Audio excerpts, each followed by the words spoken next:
to call it as like also a proxy firewall, an application proxy firewall. Okay. The first two firewalls that we saw in this course, the packet filter and the stateful, both of them look at only the packet headers. You know, since you have not taken a network course yet, but not yet, you might have gone through this topic. Packets have an IP header followed by a TCP header and the data. So the packet filter firewall, so this is representing the network layer, this is representing the transport layer, and so on.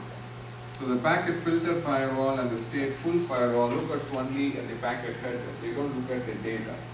Whereas an application proxy firewall looks at both the headers as well as the data portion. So it basically acts like on the whole packet, kind of scans through it and see if something is malicious in the packet. Okay. So this is a firewall that you would want to use if you want to block any viruses getting into your network or any malicious code. Also kind of some web scripts from preventing any like web scripting attack, like cross-site scripting or cross-site request forgery attack will be launched on your servers. Okay. So in order to scan the whole packet and decide on that, it takes time. So there's a trade-off. The packet filter is the fastest, the stateful, and this is going to be the slow. Okay? So you could do it in two ways. So we'll see each of them. So the first one is like you have a network of clients that you want to protect from the internet. So the internet, you have all your servers, and this is a network of clients you want to protect. So you have kind of a proxy firewall standing in between your clients in the internal network and the outside internet. So what it appears to the internal clients is, it appears like a server, a proxy server. So the internal clients don't really see the external real server. They see that they are really communicating with this server. Why? Because all packets coming from the real server are kind of processed by this proxy firewall. So for the external real server, there is a kind of proxy client. That's what the real server sees like. Whereas now, when the client gets it, it forwards to the proxy server. So the proxy firewall can have two components: the proxy client part and the proxy server part. So the external real server, it appears like it's communicating with the proxy client, and for the internal clients, it appears that they're communicating with the proxy server. So because they want to make sure anything that goes inside the network is not really going to damage anything to the real clients. So the proxy server kind of processes all the packets. Okay? So some of the other applications, as I listed here, especially for security, because with this you can really keep your internal clients, the IP address, anything from being known to the outside real servers. They don't see them at all. It appears to them they're really communicating with a single proxy client. Okay? And you could kind of also speed up the communication. So, for example, this proxy server that stands in between the real server and the clients, so all the communication will not be forwarded all the time to the real server. So, for example, if you're fetching some web pages from a real server, the proxy server could cache them, and the clients could just get them from the proxy server. So you can get some information very quickly from a proxy server. So you don't need to always forward every traffic to the real server. So it could do some cache. And sometimes you could configure the actual clients to go to a proxy server. So as part of your settings in your computer, you can really set your clients to go to the proxy server. Or if it's enforce the administrator can enforce the proxy server to manage all kind of traffic. So, for example, in companies, if they don't want you to browse certain websites during the daytime, it can filter all your packets. So you may be sending some packets to, say, YouTube in the daytime in your company organization, and if they don't want you to visit any such websites, then they can block it. So packets going to specific networks can be blocked by the proxy server. Okay? So a proxy server, again, remember what they protect the internal clients in the network from the outside real internet server. So we have this proxy server in between. Okay. So the other kind of firewall, application proxy firewall, is the reverse proxy server. What does a reverse proxy server do? It's the opposite. So if you have a kind of, you have server, a set of servers that you want to protect from the outside world, then you employ what is called a reverse proxy server.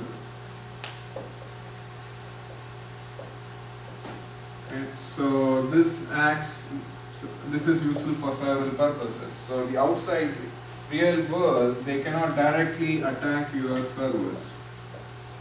Okay. It's like additional layer of defense. So the reverse proxy server bears some of the attack, okay, and protects the internal servers. Okay. And also you may have some, if you have heard of SSL security certificates.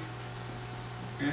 So if you really want to establish security certificates with each of your servers in the internal network with all your clients outside, it may be too much of an overhead. On the other hand, if all these clients are going through this reverse proxy server, they have to establish only one certificate because there's only one server they think that they're dealing with. But once the traffic comes to the reverse proxy server, it will kind of allocate to the appropriate server to handle the traffic. So it's kind of one generic server, we can think like that, and when the traffic comes to it, it will allocate the traffic to the real actual server internally.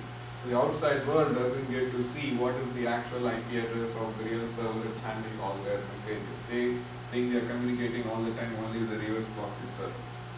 Okay, so it presents kind of like it's like a front end for the whole network, for the entire network. Okay. So where are these applied? Okay, so if you read through the slides, I have a couple of applications or scenarios where you can use one of these two servers. Okay.